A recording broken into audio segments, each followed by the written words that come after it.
என்னோட நண்பர் ஒருத்தர் சொன்னார், இந்த ஓபர்ஸில் பார்த்தீங்கன்னா கொஞ்சம் பணக்காரங்க வாழ்கிற ஏரியாங்க. ஃப்ராங்க்ஃபர்ட்டில் இருக்க பணக்காரர்கள் நிறைய பேர் தான் வாழ்கிறாங்க. ஏன்னா ஃப்ராங்க்ஃபர்ட்டில் தனியாக வீடு எடுத்து வாங்குறது கஷ்டம். அதனால் இந்த இடத்துல வந்து தங்கிட்டு இங்கேருந்து ஃப்ராங்க்ஃபர்ட்டுக்கு கொஞ்சம் ஈஸியாக கம்ப்ளீட் பண்ணலாம். ஈஸியாக ஃப்ராங்க்ஃபர்ட்டுக்கு வந்து போக முடியும். அதனால் பார்த்தீங்கன்னா எல்லாமே வந்து இண்டிபெண்டன்ட்டில் தான் இருக்குது. இதாக இருக்குது. ஃப்ளாட்ஸை பார்க்க முடியல பாருங்கள், எல்லாமே இண்டிபெண்டன்ட்டில் தான். எல்லாமே அவங்களோட ஓன் ஹவுஸ் தான் இருக்கும். ரெண்ட்டுக்கெலாம் வந்து ரொம்ப கஷ்டங்க வீடு கிடைக்கிறது. இங்கே நீங்கள் பார்த்தீங்கன்னா இந்த இடம் அமைசன்பர்க் ஸ்டைன்பாகர் ஸ்ட்ராஸை. இன்ட்ரெஸ்டிங் ஃபேக்ட் என்னன்னா, அமைஸ் அப்படின்னா வந்து எறும்புங்க, பர்க்னா மவுண்டன், எறும்பு மலை, அம்னா ஆன் த ஆண்ட் மவுண்டன், அதான் அதுக்கு மீனிங். பேர் வச்சுருக்காங்க. உண்மையிலே என்ன காரணம் தெரிலங்க, இன்ட்ரெஸ்டாக இருக்குது பேரில். அமைசன்பர்க்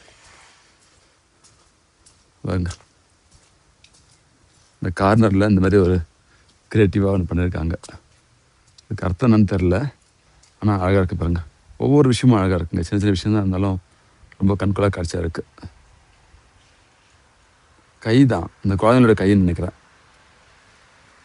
இதுதான் க்ரியேட்டிவிட்டி. 2015 ஜானை அந்த எல்லோ, இது காயுஸ், இது லெமோ.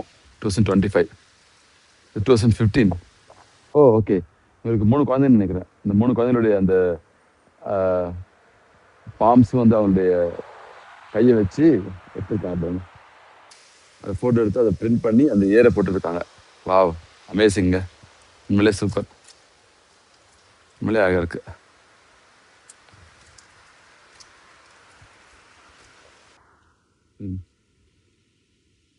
ஏதாவது ஒரு விஷயம் ஏதோ ஒன்று பின்னாடி யோசிச்சுக்கான்னு நினைக்கிறேன். அவங்க என்ன பின்னாடி யோசிச்சுக்கான்னு தெரில.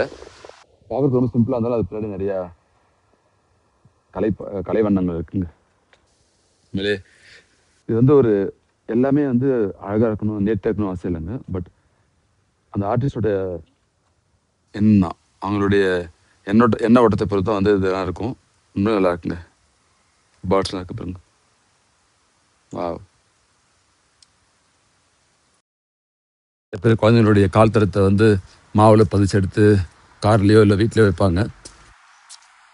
அந்த மாதிரி பண்ணியிருக்காங்க இவங்களும். நண்பர்களே, இந்த டேஷனில் பார்த்தீங்கன்னா ஃப்ரீடு ஹோஃப்னு போட்டிருக்காங்க. ஜெர்மன் லாங்குவேஜில் ஃப்ரீடு ஹோஃப்னா கல்றங்க, சுடுகாடு. தன்னுடைய ஃப்ரீடன் மீன்ஸ் பீஸுங்க. ஃப்ரீடு ஹோஃப்னா பீஸ்ஃபுல்லாக வாழ்கிற ஒரு இடம். தன்னுடைய வாழ்நாள் முழுசும் வந்து நிம்மதி இல்லாமல் வாழ்றவங்களுக்கு வந்து அந்த இடத்துல வந்து ஒரு நிம்மதி கிடைக்கின்றது தான் வந்து மீன் பண்ணுறாங்க ஃப்ரீடு ஹோப். உண்மைதான்.